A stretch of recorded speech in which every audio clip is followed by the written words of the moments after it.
છલાળાના અમરધામ ખાતે શિવકથાનું હર્ષોલ્લાસભેર સમાપન થયું। છલાળા અમરધામ ખાતે શિવકથા તેમજ ભવ્ય સંતવાણીનું આયોજન કરાયું હતું।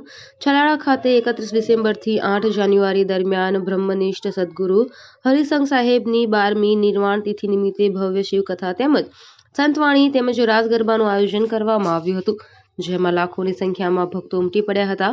ચુડા તાલુકાના છલાળા ગામે અમરધામ આશ્રમ ખાતે બ્રહ્મનિષ્ઠ સદગુરુ હરિસંઘ સાહેબની 12મી નિર્વાણ તિથિ નિમિત્તે પરમ પૂજ્ય ભક્ત ભૂષણ મહંત શ્રી જનકસિંહ સાહેબના સાનિધ્યમાં વિશ્વ પ્રસિદ્ધ શિવકથાકાર મુકેશ ગિરિબાપુના મુખેથી ભવ્ય શિવકથાનું આયોજન કરવામાં આવ્યું હતું, જેમાં નિત્ય રાત્રિએ જગપ્રસિદ્ધ સંતવાણી આરાધક ભજનિકો દ્વારા ભવ્ય સંતવાણી તેમજ રાસ ગરબાનું આયોજન પણ કરવામાં આવ્યું હતું। તેમજ નિરંતર ભક્તિ, ભજન અને ભોજન ત્રિવેણી સંગમની ધારાઓ વહેતી હતી, જેમાં અંદાજે 1.5 લાખથી વધુ ભાવિક ભક્તોએ દર્શન તથા શ્રવણ કરવાનો તથા ભોજન પ્રસાદનો લાભ લીધો હતો। નિરંતર જેમાં 9 દિવસ સેવા આપી એવા ભૂદેવ પ્રતિકભાઈ મહેતા તેમજ નીલભાઈ ખૂબ જ રાત દિવસ જોયા વગર તેમની અદ્ભુત સેવા કરી હતી।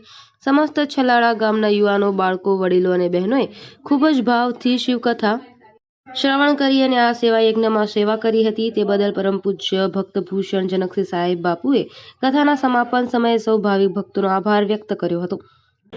સીતારામ અમરધામ આશ્રમ છલાળા ખાતે હર્ષોલ્લાસ સાથે શિવકથાનું સમાપન થયું છે।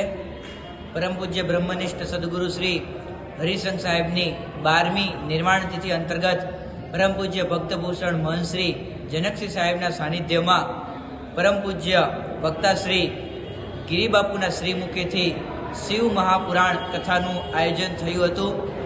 તેમાં 1.5 લાખથી વધારે ભાવિક ભક્તો આવ્યા હતા। તેમજ ભોજન અને ભજન નિરંતર વહેતો હતો અને સાથે સાથે ભક્તિ દ્વારા ત્રિવેણી સંગમ પણ અહીંયા થતો હતો। રોજ દિવસે કથા અને રાત્રે રાસ ગરબા તેમજ ભવ્ય સંતવાણીનું આયોજન થતું હતું। તો આ કથા અંતર્ગત પરમ પૂજ્ય ભક્તભૂષણ મહંત શ્રી જનકસિંહ સાહેબ વતી આપ સૌ ભાવિક ભક્તોનો કે જે લોકોએ તન, મન અને ધનથી સેવા અર્પણ કરી છે એ લોકોનો અમે આભાર વ્યક્ત કરીએ છીએ। સાથે આપને સીતારામ, ઓમ નમઃ શિવાય। Bureau report, Bharatsinh Parmar, Surendranagar.